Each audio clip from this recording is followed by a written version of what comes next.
Welcome to our channel. இந்த வீடியோவில் 9th standard Tamil இயல் 2 பார்க்கலாம். நேற்றுக்கு இயல் 1 பார்த்துட்டோம். எல்லோரும் ப்ரிப்பேர் பண்ணியிருப்பீங்க அப்படின்னு நினைக்கிறேன். ஸோ படிச்சிருப்பீங்க. ஸோ இன்றைக்கி இயல் 2 கொஞ்சம் ஃபாஸ்ட்டாக பார்த்துடலாம். ஓகேங்களா? நமக்கு டைம் ரொம்ப கம்மியாக இருக்குது, 1 மந்த்து தான் இருக்குது.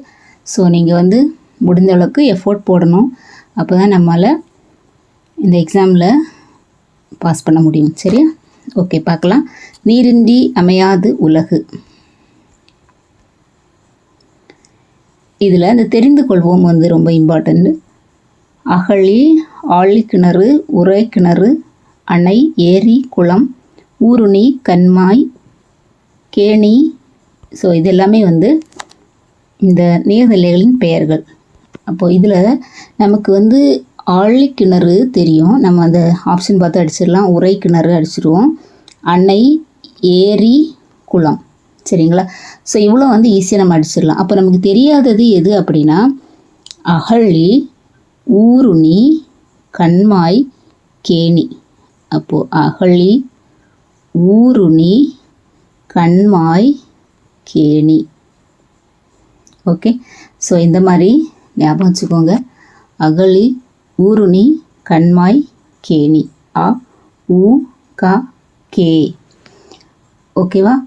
சரி, ஞாபகம் வச்சுக்கோங்க. அ, உ, க, கே. அகழி, ஊருணி, கண்மாய், கேணி. சரியா? ஓகே. தென் நெக்ஸ்ட்டு உலக சுற்றுச்சூழல் நாள்.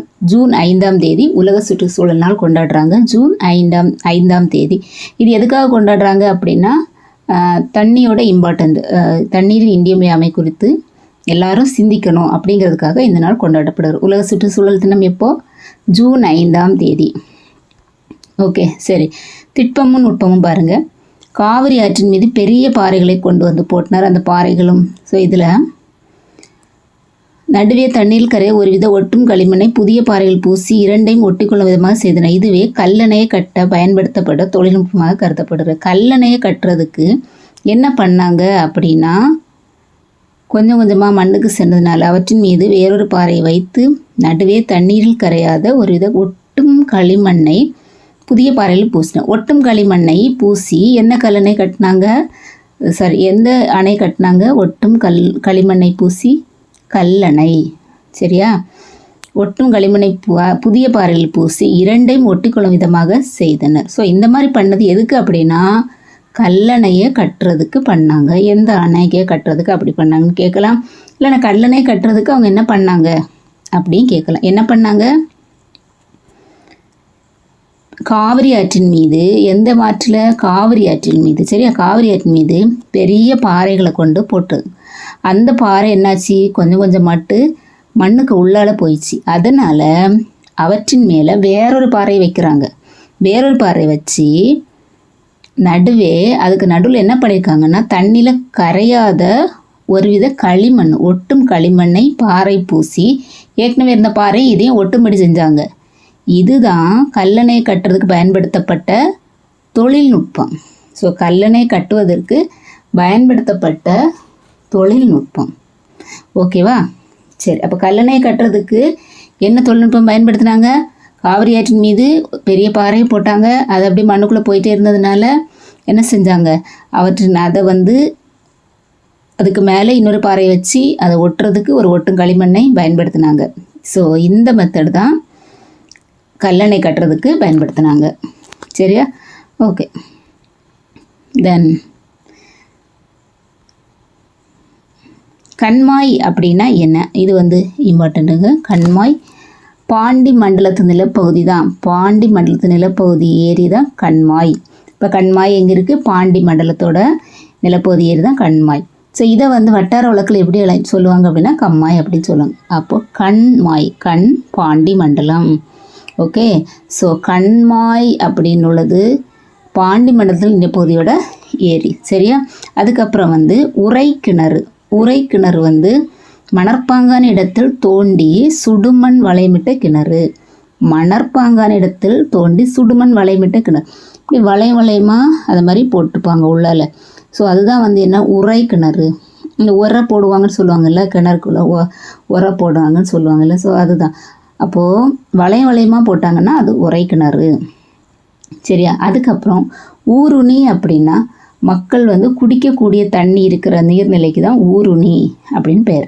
இப்போ ஊருணி அப்படின்னா மக்கள் வந்து குடிக்கக்கூடிய தண்ணி இருக்கக்கூடிய அந்த நீர்நிலைக்கு தான் ஊருணி அப்படின்னு பேர். ஊன் அப்படின்னு என்னது? ஊன் சாப்பாடு. ஸோ அது வந்து குடிக்கக்கூடிய தண்ணி ஊருணி அப்படி ஞாபகம் வச்சுக்கோங்க. சரிங்களா? ஓகே. நெக்ஸ்ட்டு, தமிழக வரலாற்றில் பல நூற்றாண்டுகளுக்கு முன் கரிகால சோழன் கட்டப்பட்ட கல்லணையே. அப்போ கல்லணை கட்டினது யார்? கரிகால சோழன், எல்லாருக்கும் தெரியும். ஓகே. இதோட மெஷர்மெண்ட் பாருங்கள். கல்லணையோட மெஷர்மெண்ட்டு நீளம் 1080 அடி, அகலம் 40 முதல் 60, உயரம் 15-18. கல்லணை நீளம் எவ்வளோ? 1080 அடி, அகலம் 40 முதல் 60, உயரம் வந்து 15லேருந்து 18. 1080, அகலம் 40லேருந்து 60, உயரம் 15லேருந்து 18. ஓகேங்களா? சரி, நெக்ஸ்ட் போகலாம். நீருக்கே முதலிடம் தருகிறார் வள்ளுவர். உணவெனப்படுவது நிலத்தோடு நீரே அப்படின்னு சொல்லுது எந்த புறப்பாட்டு. உணவெனப்படுவது நிலத்தோடு நீரே. ஸோ இந்த மாதிரி இந்த லைனை கொடுத்துட்டு இது எதில் சொல்கிறப்படுது அப்படின்னு கேட்கலாம். உணவெனப்படுவது நிலத்தோடு நீரேன்னு சொல்லுது புறப்பாட்டு 12. ஓகே. யார் இவர் பாருங்கள். இந்திய நீர்ப்பாசனத்தின் தந்தை. முக்கியமான கொஸ்டின். இந்திய நீர்ப்பாசனத்தின் தந்தை யார் அப்படின்னா சர் ஆர்தர் காட்டன். இவர் தான் வந்து இந்திய நீர்ப்பாசனத்தின் தந்தை. ஸோ இவர் வந்து கல்லணையை பல ஆண்டு காலம் ஆராய்ச்சி செஞ்சுருக்காரு, கல்லணையை. ஓகேவா? ஓகே. காவிரி பாசன பகுதிக்கு இவர் வந்து பொறுப்பாளராக நியமிக்கப்பட்டிருக்காரு. காவிரி பாசன பகுதிக்கு பொறுப்பாளராக எப்போ? 1829. இதில் வந்து நம்ம அவங்க இந்திய நீர்ப்பாசன தந்தை யார் ஞாபகம் வச்சுக்கணும். ஸோ இவர் வந்து காவிரி பாசன பகுதிக்கு பொறுப்பாளராக ஆங்கில அரசால் நியமிக்கப்பட்டிருந்திருக்காரு. சரிங்களா? ஓகே. இவர் தான் கல்லணைக்கு கிராண்ட் அணைக்கட்டு அப்படின்னு பெயர் சூட்டினது யார் அப்படின்னா இவர் தான், சர் ஆர்தர் காட்டன் தான். கிராண்ட் அணைக்கட்டு. ஸோ கல்லணை அது நம்ம பெருசாக சொல்கிறோம்ல, அப்போ கிராண்டாக சொல்கிறோம்ல, அதனால் அது கிராண்ட் அணைக்கட்டு அப்படின்ட்டு பெயர் வச்சுருக்காரு. யார் அப்படின்னா இவர் தான் sir name Arthur Cotton. Okay. கல்லணையின் கட்டுமான உத்தியை கொண்டு 1873ஆம் ஆண்டு கோதாவரி ஆற்றின் கரை குறுக்கே அந்த உத்தி வச்சு அதை யூஸ் பண்ணி அதே போலயே கோதாவரி ஆற்றின் குறுக்கே ஒரு அணை கட்டியிருக்காரு. அதுதான் வந்து தௌலீஸ்வரம் அணை. தௌலீஸ்வரம் அணை எந்த ஆற்றின் குறுக்கே கட்டப்பட்டிருக்குது? கோதாவரி ஆற்றின் குறுக்கே கட்டப்பட்டிருக்குது. எப்படி வேணால் கொஸ்டின் கேட்கலாம். சரி, ஞாபகம் வச்சுங்க. 1873ஆம் ஆண்டு கோதாவரி ஆற்றின் குறுக்கே தௌலீஸ்வரம் அணை கட்டப்பட்டது. ஓகே. சரி, நெக்ஸ்ட்டு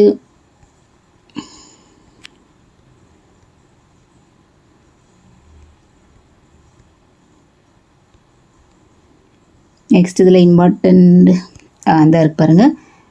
திட்பமும் நுட்பமும்.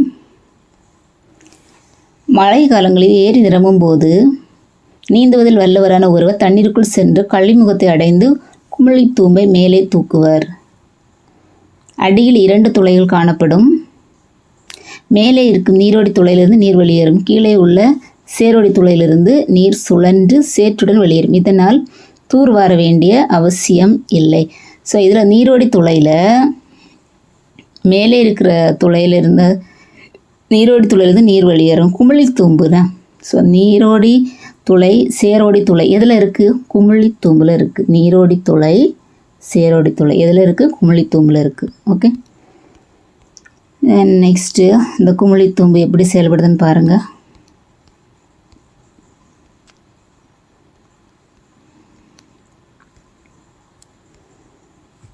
நெக்ஸ்ட்டு பாருங்கள். இதில் வேறு எதுவும் ரொம்ப இம்பார்ட்டண்ட்டாக இல்லை, அவ்வளோதான்.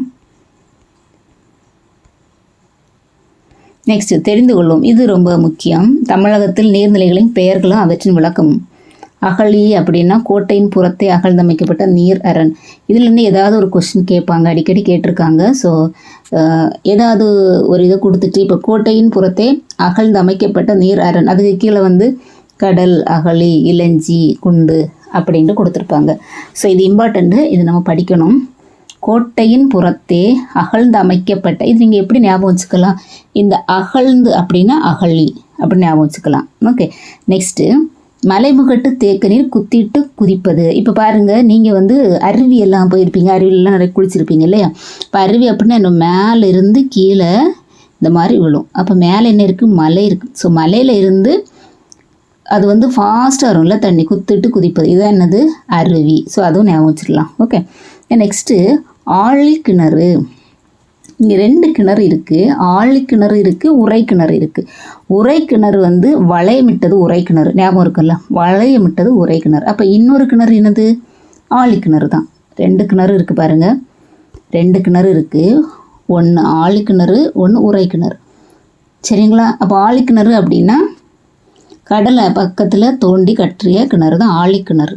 ஆழி கடல் தானே, அது பக்கத்தில் தோண்டி கட்டினா அதுக்கு வந்து ஆழி கிணறு. இப்போ உரை கிணறு அப்படின்னா மணற்பாங்கான இடத்துல தோண்டி சுடுமண் வளையமிட்டது. உரை கிணறுனா இந்த மாதிரி உரை போட்டு கட்டியிருக்கிறது தான் வந்து என்னது, உரை கிணறு. அப்போ ஓகே, அது முடிஞ்சிச்சு. நெக்ஸ்ட்டு வந்து ஆறு, எல்லாருக்கும் தெரியும், இரு கரைகளுக்கு இடையே ஓடும் நீர்ப்பரப்பு. இளஞ்சி, பல வகைக்கும் பயன்படும் நீர்த்தேக்கம். நீர்த்தேக்கத்தை தான் என்ன சொல்லுவாங்க, இளஞ்சி அப்படின்னு சொல்லுவாங்க, நீர்த்தேக்கம். ஓகே, வேறு எதுலேயுமே அங்கே இல்லை பாருங்கள், நீர்த்தேக்கம்னு வேறு எதுலேயும் இல்லை. இங்கே இருக்குது, ஏரியில் நீர்த்தேக்கம் இருக்குது. அப்போ இளஞ்சி அப்படின்னா பல வகைக்கு பயன்படுது. ஓகே, இல்லை பல ஞாபகம் வச்சுக்கோங்க. சரிங்களா. ஓகே, ஊருணை ஏற்கனவே பார்த்துட்டோம், மக்கள் பருகு நீர் உள்ள நிலை. ஊற்றுன்னா தெரியல, அடியில் இந்த மண்ணுக்கடிலேருந்து தண்ணி அப்படியே ஊறி வர்றது, ஸோ அதுதான் ஊற்று. ஏரி வந்து அங்கே இருக்கும், இது வந்து குளத்தோட பெருசாக இருக்கும். அது எதுக்கு யூஸ் பண்ணுவாங்க, வேளாண்மைக்கு பாசன நீர்த்தேக்கத்தை யூஸ் பண்ணுவாங்க, இது நமக்கு தெரிஞ்சது தான். கட்டுக்கிணறு, இன்னொரு கிணறு இருக்குது பாருங்கள், ஆழி கிணறு உரை கிணறு பார்த்துட்டோம். கட்டுக்கிணறு அப்படின்னா கட்டுன கல் செங்கல் எல்லாம் வச்சு கட்டுறது. ஓகே. தென் கண்மாய், கடல் தெரியும் உங்களுக்கு, உப்பு நீர் பரப்புனாலே கடல் தான். கண்மாய் வந்து பாண்டி மண்டலம், இது ஏற்கனவே நம்ம அங்கேயே பார்த்துட்டோம். பாண்டி மண்டலத்தில் ஏரிக்கு வழங்கப்பட்ட பேர் தான் கண்மாய். குண்டம் அப்படின்னா 2 இருக்குது, குண்டு இருக்குது, குண்டம் இருக்குது. குளிப்பதற்கு உள்ளது குண்டு, ரெண்டுமே குளிப்பதற்கு ஏற்றதான். சிறியதாய் அமைந்த குளிக்கும் நீர்நிலை வந்து என்னது அப்படின்னா குண்டம். அதே இது குண்டு அப்படின்னா குளிப்பதற்கேற்ற சிறுகுளம். இப்போ எப்படி ஞாபகம் வச்சுக்கலாம், சிறுகுளம்னா குண்டு, நீர்நிலைனா குண்டம்.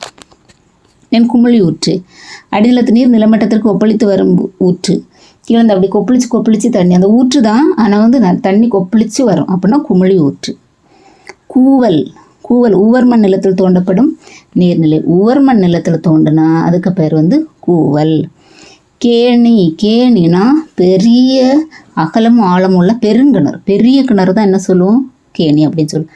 புனர்குளம், நீர்வரத்து மடையின்றி மழை நீரையே கொண்டுள்ள குளிக்கும் நீர்நிலை. மழை நீர் வேறு எங்கேருந்து நீர் வராது, மழை நீர் மட்டும்தான் அது இருக்கிற குளிக்கக்கூடிய நீர்நிலை தான் புனர்குளம். ஸோ புனர்குளம் அப்படின்னா மழை நீரை கொண்டுள்ள நீர்நிலை.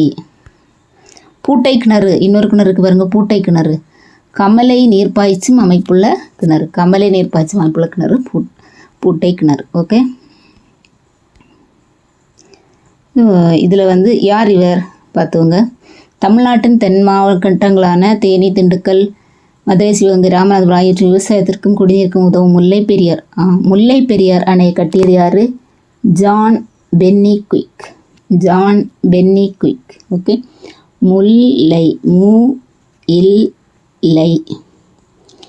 பென்னி இப்படி தான் ஞாபகம் வச்சுக்க முடியும் பாருங்கள். நீ முல்லை பென்னி. அப்போ முல்லையாரை கட்டினது யார், ஜான் பென்னி குயிக். ஓகே, சரி. ஆங்கிலேயர் ஆட்சி காலத்தில் வைகை வடிநிலப்பரப்பில் மழை பல்லாயிரக்கணக்கான மக்கள் பாதிக்கப்படும். ஓகே, இதில் வந்து வேறு என்னது,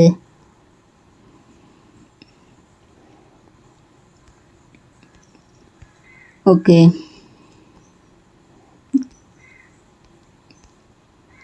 இது பாருங்கள், இதில் இன்னொரு இது உண்டு பாருங்கள், இது பென்னி குயிக்கு.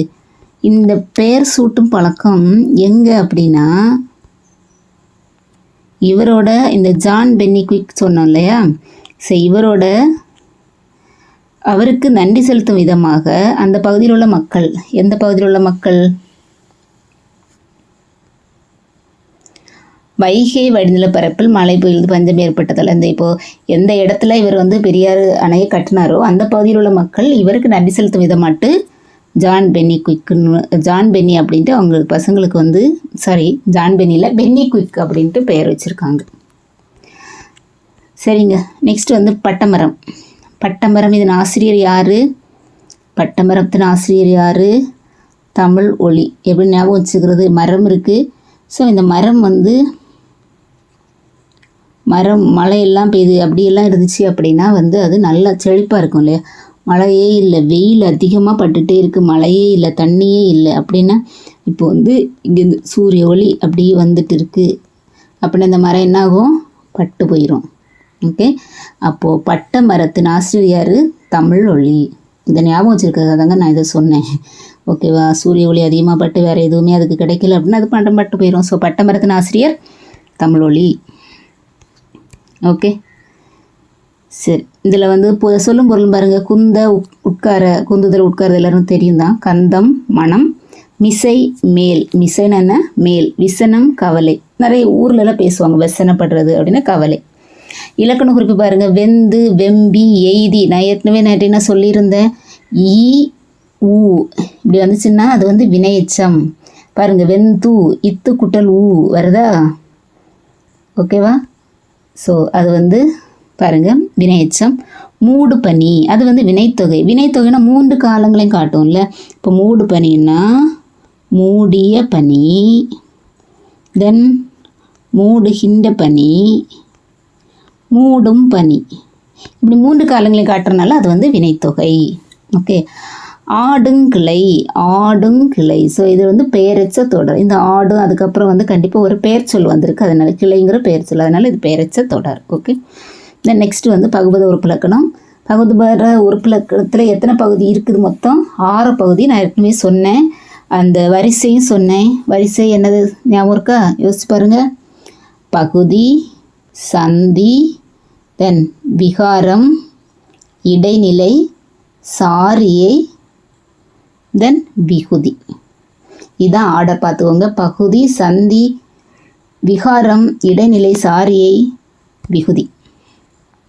ஓகே, ஸோ இந்த ஆர்டர் சில டைம் கேட்கலாம், எத்தனை பகுதி இருக்குன்னு கேட்கலாம். ஓகே, பகுபத உறுப்பில் நம்ம இருக்க விரித்த, விரி இத்து ஆ. இப்போ விரி பகுதி, இத்து சந்தி, இத்து இறந்த கால இடைநிலை, ஆ வந்து பெயரெச்ச விகுதி. அதுபோல் குமைந்தனை, குமை, இத்து இன்னு, இத்து அன் ஐ. இது கொஞ்சம் வித்தியாசமாக இருக்குது. ஸோ இதில் கொடுத்துருக்க புக்கில் கொடுத்துருக்க பகுபத உறுப்பிலக்கணம் தயவுசெய்து பார்த்துட்டு போங்க. அன் குட்டல் ஐ. சரியா? அப்போது அன் சாரியை, இதில் அன் வந்து சாரியை, ஐ முன்னிலை ஒருமை வினைமுற்று விகுதி. ஓகே, தமிழ் ஒளி எங்கே பிறந்தார் பாருங்க? புதுவையில் பிறந்தார். 1924 1965. ஓகே, சரி. பாரதியார் வழித்தோன்றல். பாரதிதாசன் மாணவர். பாரதிதாசன் புதுவையில் உள்ளவர் தான். ஸோ இவர் வந்து பாரதியாரோட வழித்தோன்றல். ஓகே, பாரதிதாசனின் மாணவர். இவர் புதுவையில் உள்ளவர் தானே, அப்போ கண்டிப்பாக பாரதிதாசனுக்கு தான் மாணவராக இருப்பார். பாரதியாருக்கு மாணவராக இருக்க மாட்டார், பாரதிதாசனுக்கு மாணவராக இருக்கு. மக்களுக்காக பல படைப்புகள் வரும். ஓகே, இது வந்து வீராயி, சிலை, வீராயி, கவிஞனின் காதல், மே தினமே வருக, கண்ணப்பன் கிளிகள், குருவிப்பட்டு, தமிழ் சமுதாயம், மாதவி காவியம். ஓகேவா? ஸோ ஒரு இப்போ நம்ம இதை எப்படி ஞாபகம் வச்சுக்கலாம் அப்படின்னா, ஒரு சிலை இருக்குன்னு வச்சுக்கோங்களேன். ஒரு சிலை, வீராயி அப்படிங்கிற ஒருத்தரோட ஒரு சிலை இருக்குது. ஓகே, இல்லை ஒரு சிலை இருக்குது. ஓகே, இந்த குறிப்பிட்ட ஒரு சமுதாயத்தை சார்ந்த மக்கள் வந்து இந்த சிலை ஜஸ்ட்டு இது ஒரு ஷார்ட்கட்டுக்காக சொல்கிறேன் ஃப்ரெண்ட்ஸ். முடிஞ்சால் ஞாபகம் வச்சுங்க. ஒருவேளை எக்ஸாம் எழுதும்போது இந்த மாதிரி அவங்க சொன்னாங்க ஞாபகம் இல்லை, அதுக்காக நான் சொல்கிறேன். மற்ற மாதிரி வந்து இதில் வேறு எந்த இதுவும் கிடையாது. ஒரு குறிப்பிட்ட ஒரு சமுதாயத்தை சேர்ந்தவங்க ஒரு சிலை வச்சுக்காங்க. ஓகே, அந்த சிலை வந்து வீராயி அப்படிங்கிற ஒரு சிலை. ஓகே, இப்போ நிலை பெற்ற சிலை சொல்லிட்டோம், வீராயி சொல்லிட்டோம், தென் தமிழர் சமுதாயம் சொல்லிட்டோம். ஓகே, இந்த சிலையை பார்த்தா அதில் வந்து ஒரு ஒரு காதல் அதில் வந்து பார்த்தாலே தெரியுது. அது ஒரு காதல் உருவமாக அந்த மாதிரி இருக்குன்னு வச்சுக்கோங்களேன். இப்போ கவிஞனின் காதல். ஓகே, ஸோ இதில் பார்த்திங்கன்னா நிறைய பேர் வந்து அந்த சிலை வந்து நல்லா இருக்குது, வித்தியாசமாக இருக்குது அப்படின்னு பார்க்க போகிறாங்க. எப்போ போகிறாங்க? லீவு டைமில். அப்போ மே தினமே வருது. மே வந்து வந்துச்சு இல்லையா? ஓகே, ஸோ அதில் வந்து அந்த சிலைக்கு மேலே கிளி குருவி எல்லாம் அப்பப்போ வந்து உட்காந்துருக்கும். ஓகே, அதை வந்து சில பேர் அதில் வந்து காதல் மட்டும் கிடையாது, காவியமாகவும் இருக்குது. காதல் காவியம் அதில் இருக்குது அப்படின்ட்டு வந்து அந்த சிலையை அப்படி பார்க்குறாங்க அப்படின்னு ஞாபகம் வச்சுக்கோங்க. சரிங்களா? ஒரு சமுதாயத்துக்காரங்க ஒரு சிலையை வச்சுருக்காங்க. அது வீராயி அப்படிங்கிற ஒரு சிலை. அந்த சிலை வந்து அதில் காதல் காவியம் எல்லாம் கலந்துருக்கிற மாதிரி இருக்குது அந்த சிலையில். இதை வந்து நல்ல அழகாக இருக்கட்டும் நிறைய பேர் பார்க்க வராங்க. ஸோ லீவு டைமில் பார்க்க வராங்க. இப்போ மே மாதம் பார்க்க வராங்க. சிலைக்கு மேலே கிளி குருவி எல்லாமே வந்து அப்பப்போ வந்துட்டு இருந்துட்டு போகுது. ஓகே, ஸோ இவ்வளோ தான் ஃப்ரெண்ட்ஸ். இது சும்மா ஞாபகம் வச்சுக்காத சொல்கிறேன். இப்போ ஞாபகம் வச்சுருந்தீங்கன்னா உங்களுக்கு ஈஸியாக இருக்கும். இதில் வந்து இந்த சிலையில் கரெக்டாக வந்து என்ன படுது, இது ரொம்ப இம்பார்ட்டண்ட். இது யாரோட படைப்புகள்னு தெரியணும்ல. இந்த சிலைக்கு மேலே கரெக்டாக சூரிய ஒளி அப்படியே நேரே வந்து படும்படி அப்படி வச்சுருக்காங்க. சரிங்களா? சூரிய ஒளி இந்த படும்படி வச்சுருக்காங்க அந்த சிலையை. ஓகே ஓகே ஓகே நெக்ஸ்ட்டு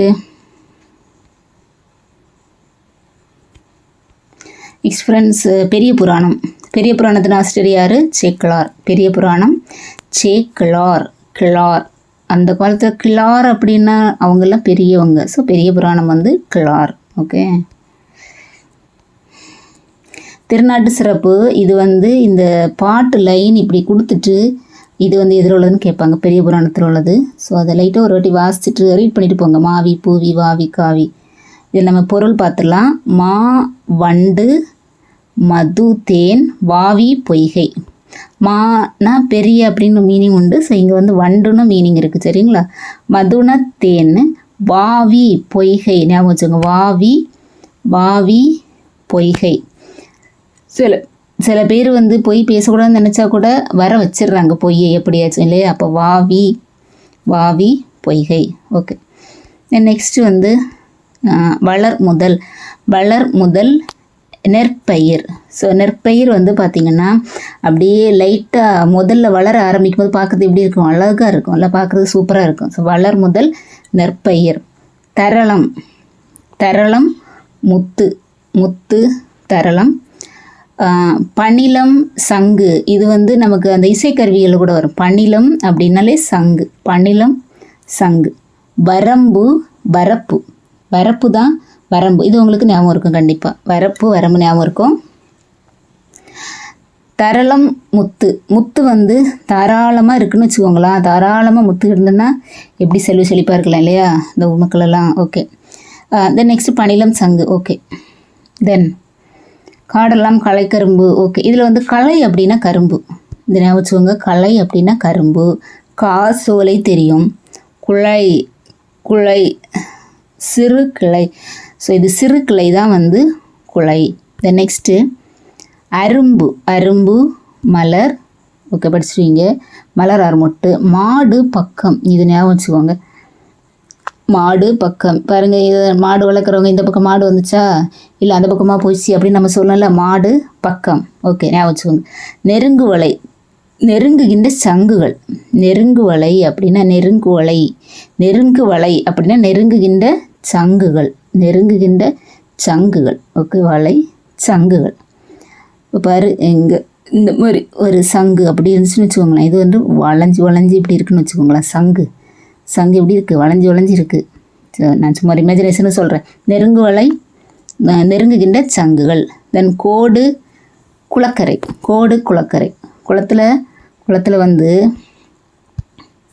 குளத்தில் வந்து பார்த்திங்கன்னா குளிக்கிறதுக்கு ஒரு நீர்நிலை இருக்குது. ஒரு குளம் அப்படின்னு வச்சுக்கோங்களேன். இந்த குளத்தில் இது ஒரு குளம். ஓகே, ஸோ இங்கே ஒரு கோடு போட்டுருவாங்க வச்சுக்கோங்களேன். குளிக்கிறதுக்குள்ளே இந்த பக்கம் ஒரு பக்கம் ஆண்கள் ஒரு பக்கம் பெண்கள். நடுவில் என்னது? கோடு. நீங்கள் எங்கே போகக்கூடாது, நீங்கள் இங்கே வரக்கூடாது. ஓகே, ஜஸ்ட் டேமோ வச்சுருக்கிறதுக்காக சொல்கிறேன் ஃப்ரெண்ட்ஸ். கோடு குளக்கரை. சரியா? தென் நெக்ஸ்ட்டு சொல்லும் பொருளும். ஆடும் நீராடும் மேதி எருமை. ஆடும் அது அவங்களுக்கு ஞாபகம் இருக்கும். ஆடும் நீராடும். மேதி மேதி எருமை. மேதின்னு என்னது? எருமை. துதைந்து எழும் கலக்கி எழும். கன்னி வாழை இளமையான வாழை மீன். கன்னினாலே என்னது? இளமை. அப்போது கன்னி வாழைனா இளமையான வாழை மீன். ஓகே. துதைந்து எழும். துதைந்து எழும் கலக்கி எழும். மேதி எருமை. மேதி எருமை. நெக்ஸ்ட்டு சூடு நெல் அரிக்கட்டு. இப்போ சில பேர் சில ஊரில் சூடு அடிக்க போகிறது அப்படின்னு சொல்லுவாங்க. நெல் அரிக்கட்டை அடிக்கிறது. சரியா? சூடு நெல் அரிக்கட்டு. சுரிவளை சங்கு. அங்கேயும் சொன்னேன் வளைஞ்சு வளைஞ்சிருக்குன்னா அது சங்கு. சரியா? வேரி தேன். வேரி தேன். இப்போ பாருங்கள், இது ஒரு செடி இருக்குது, இந்த பக்கம் வேர் இல்லையா? சேர்க்கலை. இங்கே நுனியில் வந்து பூ இருக்குது. தேன் வந்து எங்கேருந்து எடுக்கிறது? சாரி, தேன் வந்து எங்கேருந்து எடுக்கிறது? இந்த பூவிலேருந்து எடுக்கிறது தான். இந்த தேன் வந்து எங்கேருந்து எடுக்கிறது? தேன் வந்து பூவிலேருந்து எடுக்கிறது. கரெக்டா? வேர் இங்கே இருக்குது. அப்போ இது வேரி தேன். இப்படி ஞாபகம் வச்சுக்கோங்க. இது வந்து லாஸ்ட்டு இங்கே ஃபஸ்ட்டு மேலே இருக்கும், கீழே இருக்கிறது வேறு, மேலே இருக்கிறது பூ. ஓகே, அப்படி ஞாபகம் வச்சுக்கோங்க. அப்போ வேரி தேன். பூலேருந்து தேன் எடுக்கிறாங்கல்ல, அதை சொன்னேன். நெக்ஸ்ட்டு பகடு எருமை கடா. நம்ம ஏற்கனவே எருமை பார்த்தோம். எது பார்த்தோம்? மேதி தான் எருமை பார்த்தோம். இங்கே வந்து பகடுனா எருமை கடா. பாண்டில் அப்படின்னா என்னது? வட்டம். பாண்டில் அப்படின்னா வட்டம். சிமயம் அப்படின்னா மலை உச்சி. இமயம் மலை, சிமயம் மலை உச்சி. ஓகே. பகடு அப்படின்னா எருமை கடா, மேதினா எருமை, பாண்டில் அப்படின்னா வட்டம். சரி, ஓகே. பாண்டியாட்டம் எப்படி இருக்கும்பா? பாண்டியாட்டம் பாண்டி விளையாடுறவங்க வந்து பல்லாங்குழியா? பாண்டியாட்டம் ஒன்று இருக்குல்ல, இது ரவுண்டாக இருக்குமா குழியா? ஸோ அது வட்டம். சரி, அது பாண்டியாட்டம் அப்படி ஞாபகம் வச்சுக்கோங்க. நெக்ஸ்ட்டு நாளிகேரம். தென்னை. நாளிகேரம். தென்னை. நரந்தம். நரந்தம் நாரத்தை. இது படிச்சு தான் ஃப்ரெண்ட்ஸ் ஆகணும். நாளிகேரம் தென்னை. நரந்தம் நாரத்தை. கோழி அரசமரம். சாலம் ஆச்சாமரம். தமாலம் பச்சிலை மரம். தென் இரும்போந்து பருத்த பனைமரம். பருத்த பனைமரம். பனைமரம் எப்படி இருக்கும்? இரும்பு மாதிரி இருக்குது. எப்படி இருக்கு? இரும்பு மாதிரி இருக்குது. அதான் பருத்த பனைமரம். சந்து சந்தன மரம். ஞாபகம் வச்சுருவீங்க. நாகம் நாகமரம். காஞ்சி ஆற்று பூவரசு. இப்போல்லாம் பெரிய ஆற்று பக்கத்துல எல்லாம் வந்து எந்த பூவுமே இருக்காது, காஞ்சி போய் கிடக்கும். சரியா? ஸோ காஞ்சி ஆற்று பூவரசு அப்படி ஞாபகம் வச்சுக்கோங்க. கோழி அரச மரம். சாலம் ஆச்சாமரம். தமாலம் பச்சிலை மரம். சரி, அது ஞாபகம் வச்சுக்கோங்க. எனக்கு எந்த ஷார்ட்கட்டும் வரல.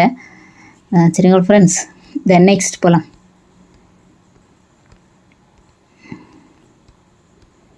தென் இலக்கண குறிப்பு பாருங்கள். கருங்கோலை சென்னல்.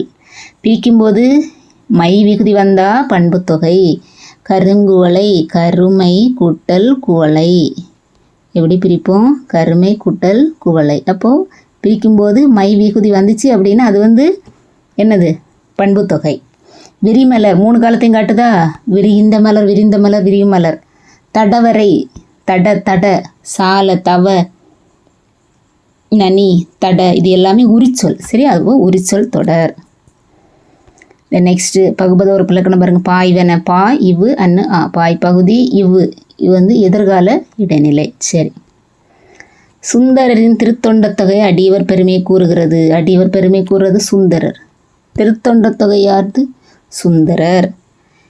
நம்பியாண்டார் நம்பியால் எழுதப்பட்ட திருத்தொண்டர் திருவந்தாதி. இது முக்கியமான கொஸ்டின். திருத்தொண்டர் திருவந்தாதி எழுதினது யாரு? நம்பி ஆண்டார் நம்பி. திருத்தொண்டர். தொண்டர் வந்து எப்போவுமே எப்படி இருக்கணும்? நம்பிக்கையாக இருப்பாங்க இல்லையா? ஸோ திருத்தொண்டர் திருவந்தாதி அது எழுதினது யார்? நம்பியாண்டார் நம்பி. அது ஒரு ஷார்ட்கட்டுக்காக சொன்னேன். ஓகே, நெக்ஸ்ட் பார்த்துக்கலாம். ஏன் வந்து இது ஒவ்வொரு புராணத்திலும் ஒவ்வொரு அடியாராக 63 மூவரின் சிறப்புகளை விளக்கி பாடப்பட்டது திருத்தொண்டர் புராணம். இந்த திருத்தொண்டர் புராணத்தை தான் பெரிய புராணம் அப்படின்னு சொல்கிறாங்க. பெரிய புராணம்னா என்னது? திருத்தொண்டர் புராணம். இதில் எத்தனை பேரோட சிறப்பு இருக்குது? 63 பேரோட சிறப்பு இருக்குது. இப்போ எப்படி ஞாபகம் வச்சுக்கலாம் நீங்கள்? சேக்கலார். சேக்கிழார்னாலே சோழ ஞாபகம் இருக்கும்ல. ஓகே. இரண்டாம் குலோத்துங்கன் அவையில் எப்படி இருந்தார்? முதலமைச்சராக இருந்திருக்கார். யார்? சேக்கிழார். ஓகே. இவரை இதுலேருந்து கொஸ்டின்ஸ் எல்லாம் அடிக்கடி கேட்குறாங்க. மகாவித்துவான் என்ன சொல்லியிருக்காரு? மகாவித்துவன் மீனாட்சி சுந்தரனார் எப்படி சொல்லியிருக்காருன்னா, இவரை பக்தி சுவை நனி சொட்ட சொட்ட பாடியிருக்காரு. நனி சொட்ட சொட்ட பாடியிருக்காரு. யார்? சேக்கிழார். அப்படின்ட்டு யார் சொன்னது? மீனாட்சி சுந்தரனார். பக்தி சுவை. இப்போ மீனாட்சி அப்படின்னால பக்தியாக இருக்கிறாங்கல்ல, இப்போ பக்தி சுவை நனி சொட்ட சொட்ட பாடிய கவி வளவ அப்படின்ட்டு மீனாட்சி சுந்தரனார் யாரை சொல்லியிருக்காரு? சேக்கிழாரை சொல்லியிருக்காரு. ஓகே. நெக்ஸ்ட் போகலாமா? புறநானூறு. குடப்புலவியனார். புறநானூறு. சரி, எப்படி ஞாபகம்? குடப்புலவியனார், புறநானூறு. இதை எழுதியவர் குடப்புலவியனார்.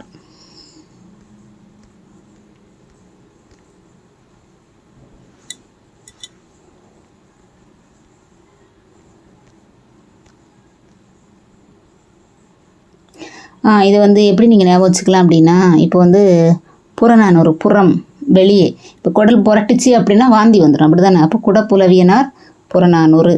ஸோ அப்படி ஞாபகம் வச்சுக்கோங்க. சரிங்களா? சரி, நெக்ஸ்ட்டு பாடலின் பொருள்.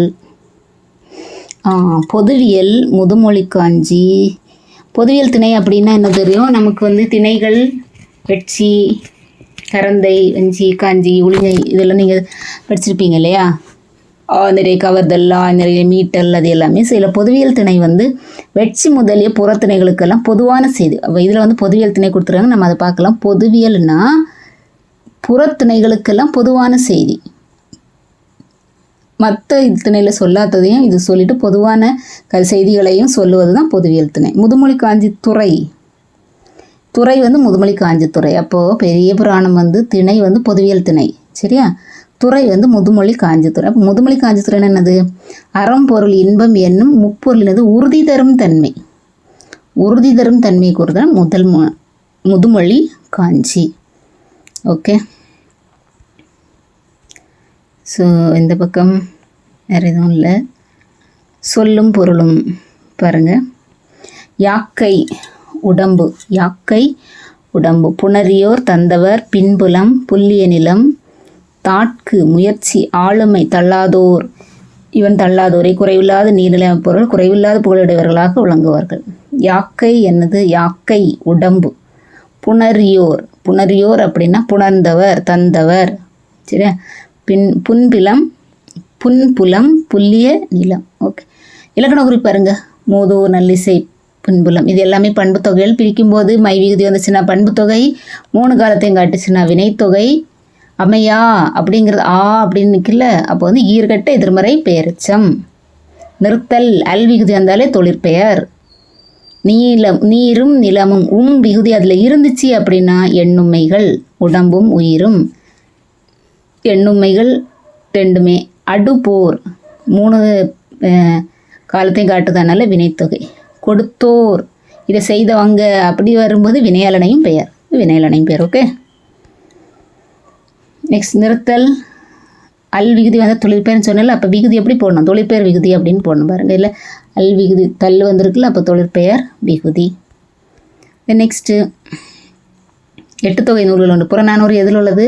எட்டுத்தொகை நூல்கள் 1. இது வீரம், வெற்றி, கொடை அது குறித்து பாடி இருக்குது. இது எல்லாருக்கும் தெரிஞ்ச விஷயந்தான். இந்த பாடல் கொடுத்து சில டைம் இது எதில் உள்ளதுன்னு கேட்கலாம். சிறு பஞ்சமூலம். குளம் தொட்டு கோடு பதித்து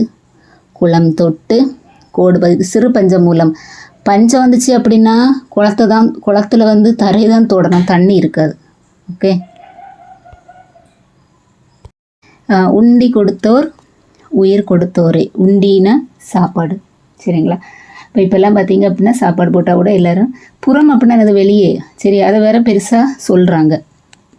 அப்போ உண்டி கொடுத்தோர் உயிர் கொடுத்தோரே புறம். தென் உண்பது நாழி உடுப்பவை 2. உண்பது உடுப்பது. இப்போது அதுதான் மெயினர். எல்லோரும் வெளியே காமிக்கிறதுக்காகவே அந்த மாதிரி பண்ணிகிட்ருக்குறாங்க இந்த காலத்தில். தென் யாதும் ஊரே யாவரும் கேளீர். ஸோ எங்கே வேணால் வெளியே போகலாம், யாரும் எதுவும் கேட்க முடியாது. சான்றோன் ஆக்குதல் தந்தைக்கு கடனே, நன்னடை நல்கல் வேந்தற்கு கடனே. இப்போ சான்றோன் ஆக்குதல் தந்தைக்கு கடனே. சான்றோன் அப்படின்னா வந்து நம்ம வீட்டில் இருக்கிறவங்க சொன்னால் போதாது, வெளியே இருக்கிறவங்க அது சான்றோன் அப்படின்னு சொல்லணும். அப்படி தானே. இப்போ நான் வெளியே சொல்கிறது புறம் அப்படின்னு ஞாபகம் வச்சுருக்கிறதுக்காக நான் சொல்கிறேன். சரியா? உற்றுளி உதவியும் ஒரு பொருள் கொடுத்தும் பிச்சை நிலை முனியாது கற்றல் நன்றே. உள்ளாடி இருக்கிறவங்க வெளியே இருக்கிறவங்க நிறைய உற்றுளி உதவியும் ஒரு பொருள் கொடுத்தும், பொருள் கொடுக்கறது உதவி செய்கிறது பொதுவாக வீட்டில் உள்ளவங்களை விட வெளியே உள்ளவங்களுக்கு நிறைய பண்ணுறாங்க. சில பேர் பேரு புகழுக்காக கூட அந்த மாதிரி பண்ணுறாங்கல்ல. அப்போ வெளியே உற்றுளி உதவியும் ஒரு பொருள் கொடுத்தும். ஃப்ரெண்ட்ஸ் இதெல்லாம் அவங்க ஞாபகம் வச்சுருக்கிறதுக்காக நான் சொல்கிறேன். சரிங்களா? ஓகே. நெக்ஸ்ட்டு விரிவானம். தண்ணீர் கந்தர்வன். சரியா? தண்ணீர் இதை வந்து எழுதுனது யார் அப்படின்னா கந்தர்வன். கந்தையானாலும் கசக்கி கட்டு அப்படி சொல்லுவாங்கல்ல. அப்போ கசக்கிறதுக்கு என்ன வேணும்? கசக்கி கட்டினா அழுக்க, அதை வந்து கந்தையாக இருந்தாலும் அதை வந்து துவைச்சி நீட்டாக கட்டணும் அப்படி தான் சொல்லியிருக்காங்க. இப்போ துவைக்கிற என்ன வேணும்? தண்ணி வேணும். அப்போ தண்ணீர் அப்படின்னா கந்தர்வன்.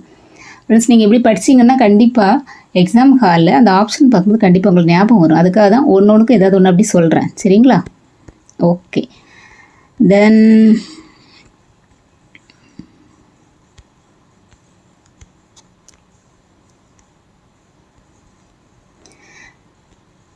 நெக்ஸ்ட்டு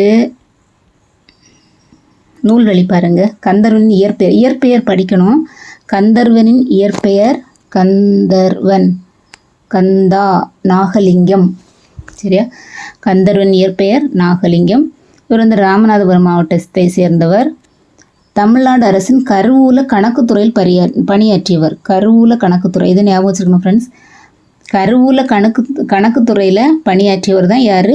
கந்தர்வன். அவர் இயற்பெயர் என்ன? நாகலிங்கம். ஓகே. சாசனம், ஒவ்வொரு கல்லாய், கொம்பன் முதலியன இவரது குறிப்பிடத்தகுந்த சிறுகதை தொகுப்புகள். சாசனம், ஒவ்வொரு கல்லாய், கொம்பன். ஓகே. ஸோ கந்தர்வன் அப்படிங்கிறவர் வந்து இயற்பெயர் வந்து நாகலிங்கம். ஓகே. ஸோ ராமநாதபுரம் மாவட்டத்தை சேர்ந்தவங்க. இது வந்து கருவூல கணக்கராக இருந்தாங்க, கணக்குத்துறையில் பணியாற்றினாங்க. சாசனம், ஒவ்வொரு கல்லாய், கொம்பன். கொம்பன் அப்படின்னா பெரியவங்க அப்படி தானே. அப்போது கல்லாய் அப்படின்னு நம்ம கல்லால் உட்காரோம். இப்போ அது கடையில் வந்து கல்லால் உட்காரவங்க சும்மா நம்ம பேச்சு வழக்கில் சொல்லணும்ல, யார் அந்த கடைக்கு உரிமையாளர். ஸோ பெரியவங்க அவங்க தான் உட்காருவாங்க. அது வந்து அவங்களுக்கு ஒரு சாசனம் மாதிரி. ஸோ அப்படி ஞாபகம் வச்சுருக்கலாமா? ஓகே. சாசனம், கல்லாய், கொம்பன் இவ்வளோ வந்து யார்? இது கந்தர்வன் தான் இது. சரியா? அப்போ வந்து அந்த கல்லால் உட்காருது யார்? கந்தர்வன். கல்லனா எப்படின்னா ஞாபகம் வரணும்? கந்தர்வன் சொன்னாலே கல்லாய் ஞாபகம் வரணும். கல்லாய் ஞாபகம் வந்துச்சுன்னா அது கொம்பன்னா பெரியவன், சாசனம் அந்த கல்லை வந்து அது ஒரு சாசனம் அப்படின்னு ஞாபகம் வரணும். சரிங்க ஃப்ரெண்ட்ஸ்? ஸோ இப்படி படிச்சிங்கன்னா கண்டிப்பாக மறக்காது உங்களுக்கு. சரியா? இப்போ ஞாபகம் இல்லைன்னா கூட அந்த ஆப்ஷன்ஸை பார்க்கும்போது கண்டிப்பாக ஞாபகம் வரும். பட் நீங்கள் ஒரு வாட்டி ரீட் பண்ணணும் கண்டிப்பாக. சரிங்களா?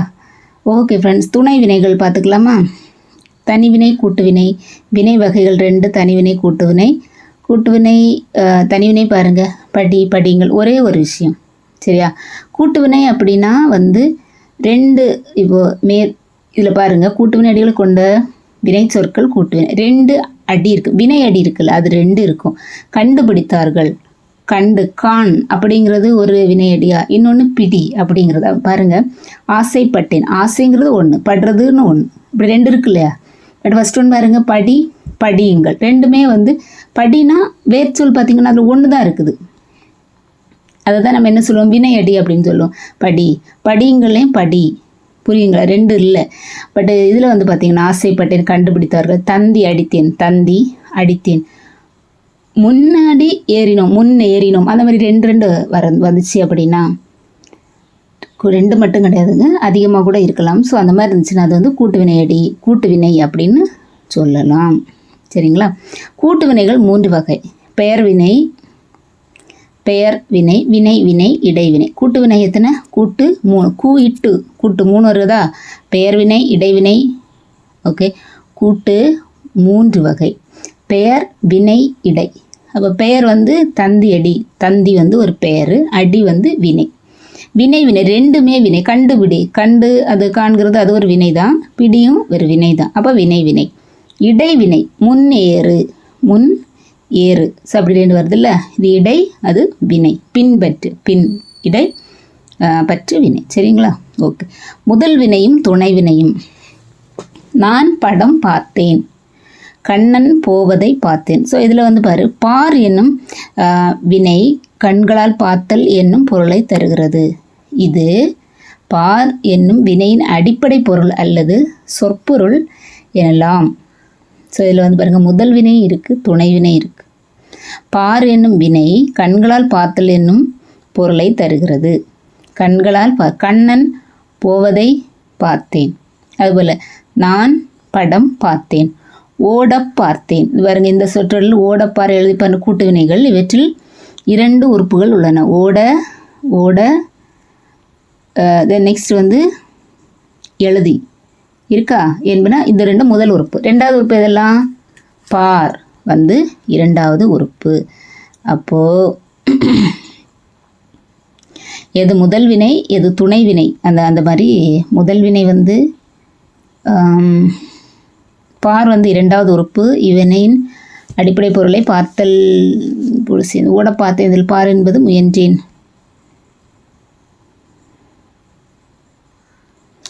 ஓகே, பாருங்கள், ஒரு கூட்டு வினையின் முதல் உறுப்பாக வந்து தன் அடிப்படை பொருளை தரும் வினை தான் முதல் வினை. சரிங்களா? முதல் வினை அப்படின்னா என்னது? ஒரு கூட்டு வினையின் முதல் உறுப்பாக வந்து முதல் உறுப்பாக வரும். கூட்டு வினையில் 2 உறுப்பு இருக்குன்னு வச்சுக்கோங்களேன். அதில் முதல் உறுப்பாக வந்து அடிப்படை பொருளை தர்றது வந்து முதல் வினை. சரிங்களா? நெக்ஸ்ட் துணைவினை அப்படிங்கிறது வந்து முதல் வினை. துணைவினை அப்படின்னு என்னது? முதல் வினைக்கு துணையாக வேறு இலக்கண பொருளை தரும் வினை துணைவினை. வேறு இலக்கண பொருளை தரும், அதுதான் வந்து துணைவினை. எப்படி? இதில் பாரு, இதில் பாருங்கள், ஓட பார்த்தேன். இதில் பார் என்பது முயன்றேன் என்னும் முயற்சி பொருளை தருகிறது. சரியா? பார்ங்கிறது வந்து நார்மலான இது கிடையாது. எழுதி பார்த்தேன், எழுதுறது வந்து நார்மலாக எழுதுறது. இதில் பார்த்தேங்கிறது என்னது? சோதித்து அறிதல். அப்போது ஃபஸ்ட்டு உள்ள முதல் வினை எழுதி அப்படிங்கிறது நார்மலான பொருள் தான் தருது. ஆனால் பார்த்தால் அப்படிங்கிறது வந்து எப்படி, எந்த பொருளை தருது? கண்ணால் பார்க்குற பொருளை தரலை, அது சோதித்து அறிகிறது, அந்த பொருளை தருது. எழுதி பார்க்குறது அப்படின்னா நம்ம என்ன சொல்லணும்? நம்ம எழுதி பார்க்குறதுன்னா நம்ம என்ன படிச்சுடுங்க, டெஸ்ட் எழுதி நம்மளை சோதித்து பார்க்குறது தானே அது. அப்போ எழுதுறதுங்கிறது நார்மலான பொருளை தருது, ஆனால் பார்க்குறது அப்படிங்கிறது நார்மலான பொருளை தரல. அப்படி இருந்துச்சுன்னா அது துணைவினை. ஃபஸ்ட்டு வந்து நார்மலான பொருளை தருது எழுதி அப்படிங்கிறது நார்மலான பொருளை தர்றதுனால அது வந்து முதல் வினை. ஓகே. இதில் வந்து துணைவினைகள் எதெல்லாம் தற்கால தமிழில் இருக்கிறதுல கீழ்கண்டவற்றுள் எது துணைவினை அல்ல அப்படின்னு ஒரு கொஸ்டின் வந்துச்சுன்னு வச்சுக்கோங்களேன். நீங்கள் இதை கண்டிப்பாக படிக்கணும். சரிங்களா? ஆம், ஆயிற்று, இது எல்லாமே வந்து துணைவினை. இன்னொன்று எக்ஸ்ட்ரா ஒன்று கொடுத்துட்டு இது இல்லைன்னு கூட கேட்பாங்க. ஆம் யூஸ் பண்ணுவோமா? ஆயிற்று. இடு, ஒளி, காட்டு, கூடும், கூடாது, கொடு, கொண்டிரு, கொள், செய், தள்ளு, தா, தொலை, படு, பார், பொறு, போ, வை, வந்து, விடு, வேண்டாம், முடியும், முடியாது, இயலும், இயலாது, வேண்டும், உள். இது எல்லாமே பார்த்திங்கன்னா இப்போ துணைவினையாக வழங்குறாங்க. இப்போ உங்களுக்கு எது மறந்து போகும்? இடு சில டைம் மறக்க வாய்ப்பு இருக்குது. ஸோ அதை ஞாபகம் வச்சுக்கோங்க.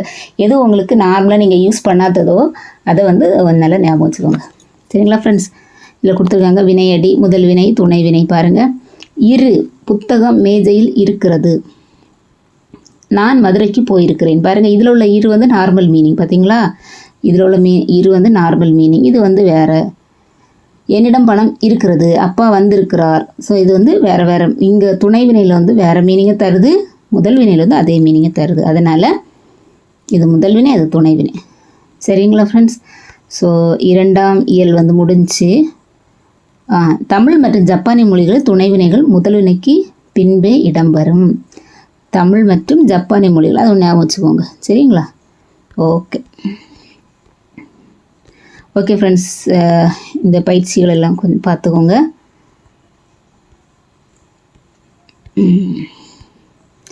இந்த பாடல் வரி பார்த்துருங்க.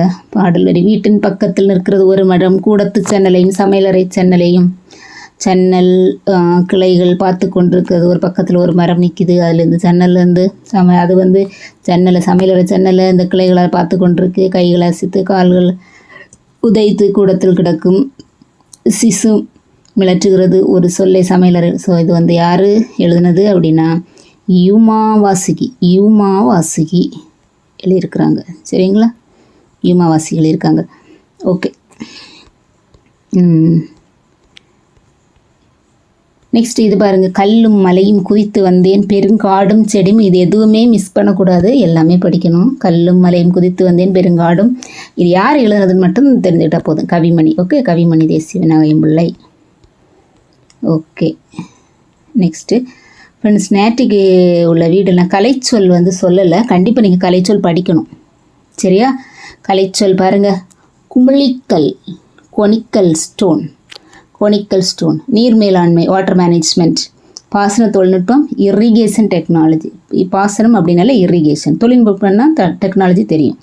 வெப்பமண்டலம், ட்ராபிக்கல் ஜோன், ட்ராபிக்கல்.